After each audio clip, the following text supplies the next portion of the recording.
Radio Clédou à Bamako et Koulikoro, 101.2 MHz. Radio Clédou, le journal avec Sotelma Malitaire. Bienvenue à tous dans cette édition. Voici les titres. Affaire opposant le député au juge. Le député de Wallis-et-Bougou donne sa version des faits aux journalistes selon l'honorable Bourama Traoré. C'est plutôt le juge Amadou Djadji Touré qui l'a agressé. En santé, nous allons parler des bonnes pratiques de dispensation des médicaments première édition et les efficacités de la lutte contre la maladie à virus Ebola qui nécessite une conjugaison des efforts des institutions et de toutes les couches de la nation. Et puis sport football, ouverture ce week-end de la première journée du championnat national Ligue 1 Orange. Au compte de cette première journée, le stade malien de Bamako a battu l'USFAS 3-0. Voilà pour les titres, les détails dans un instant.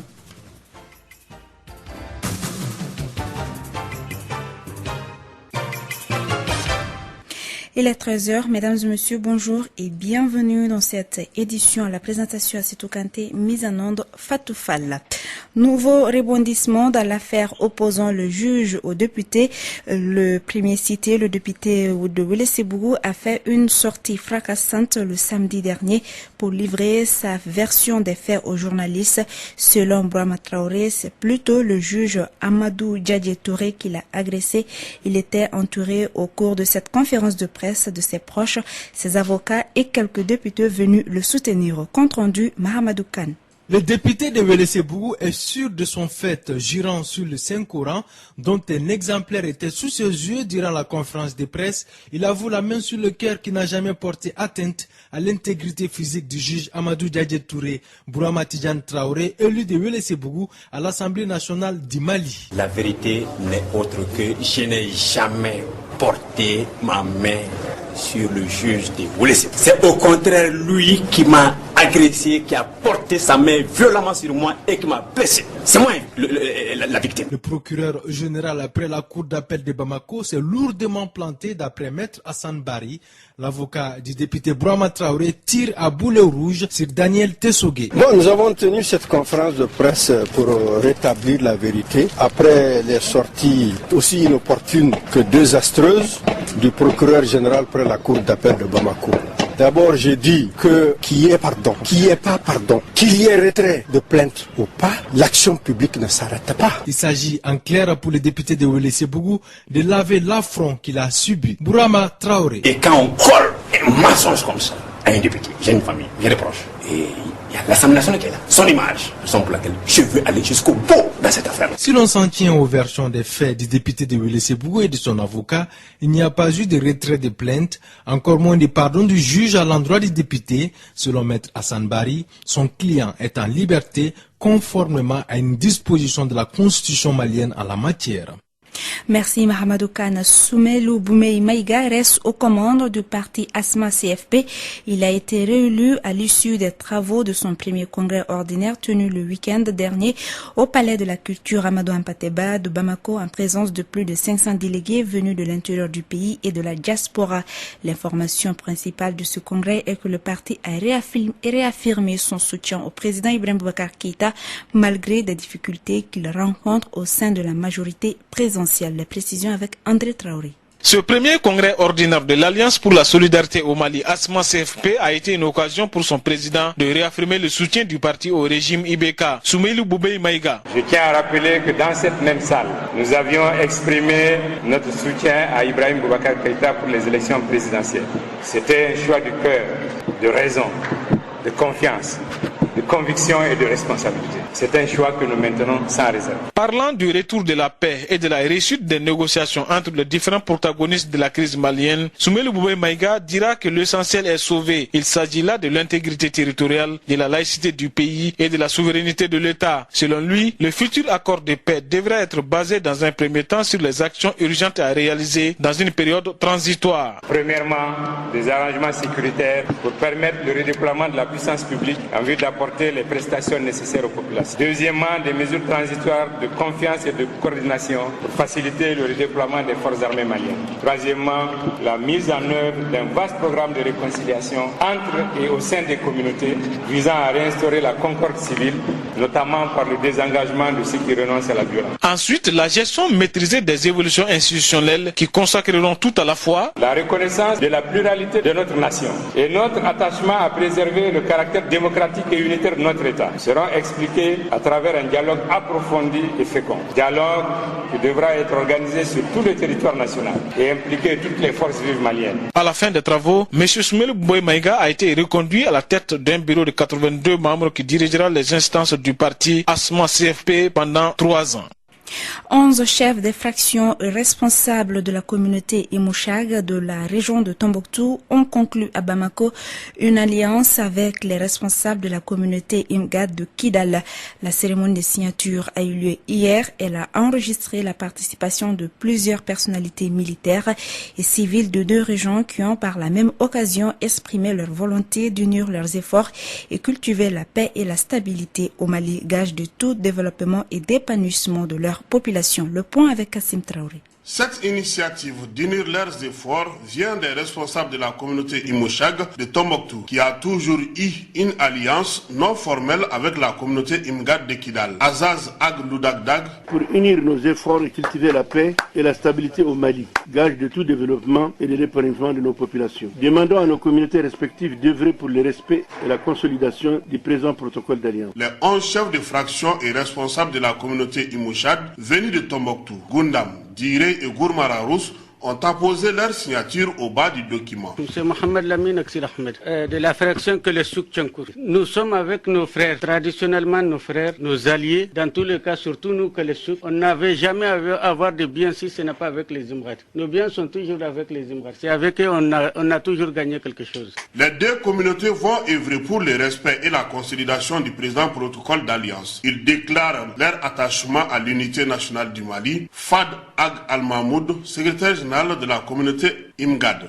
Nous remercions les frères de la communauté Imouchag d'avoir accepté de s'engager sur la voie de la paix et comprendre que nos problèmes aujourd'hui sont des problèmes liés au développement et non à la division du pays. Soustraire les jeunes de ces populations à la manipulation des groupes armés est un grand apport au futur. Cette cérémonie de signature a été marquée par la présence des officiers militaires, des cadres des 2 communautés qui ont donné leur caution pour cette alliance. Le président de la communauté Imgad nous parle de l'importance de leur alliance entre communautés des régions de Kidal et Tombouctou.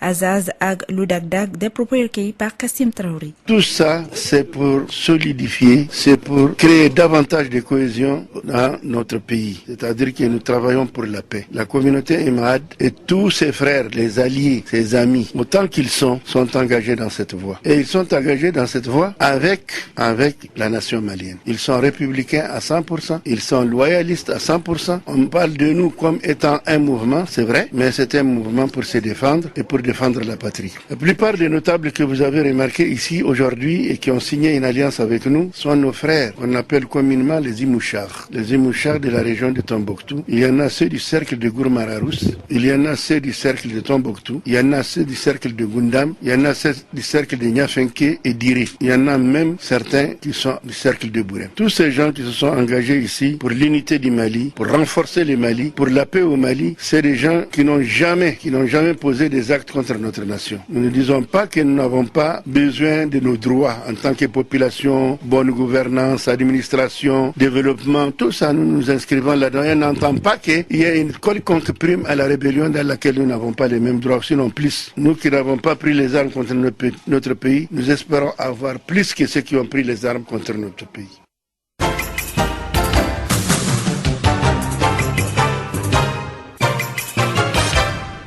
Actualité internationale au Burkina Faso, c'est le 13 décembre prochain que le collectif des organisations démocratiques de masse et de partis politiques veut commémorer comme chaque année l'assassinat du journaliste Norbert Zongo.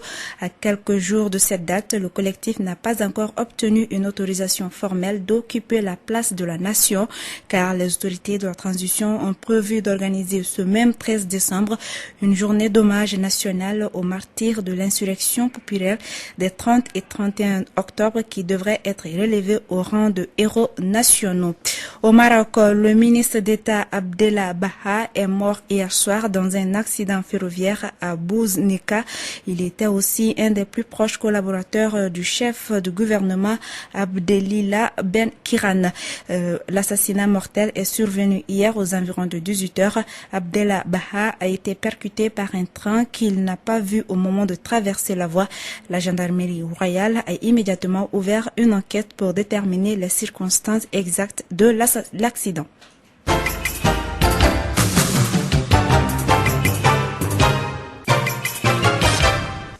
Retour à l'actualité nationale, les bonnes pratiques de dispensation des médicaments, c'est le thème de la première édition de la journée scientifique du syndicat national des pharmaciens du Mali, SINAPHARM.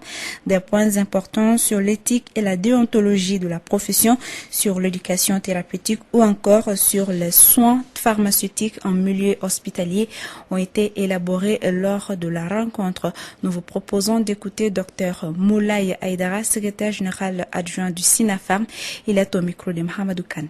Le SINAPHARM se regroupe tous les pharmaciens du Mali et essaie de défendre carrément tous les pharmaciens à travers des idées nouvelles. Et nous sommes aussi pour la promotion de la profession pharmaceutique. Dans le cadre de la profession pharmaceutique, nous avons obligation chaque année d'organiser une journée de formation ou bien des séances de formation dans l'année. Donc c'est dans ce contexte-là qu'on a inscrit cette première journée scientifique qui va parler de beaucoup de sujets scientifiques. Les résultats que nous visons, nous allons parler surtout aujourd'hui, cette année, nous avons opté pour parler de soins pharmaceutiques au niveau hospitalier et soins pharmaceutiques dans le cadre de la dispensation des médicaments dans les officines de pharmacie privées. Et nos attentes, c'est tout simplement que le pharmacien soit plus averti dans la dispensation, puisse être les nouvelles méthodes de dispensation et en même temps parler de la prévention Ebola et le rôle que le pharmacien doit jouer pour que Ebola soit éradiqué dans ce pays-là.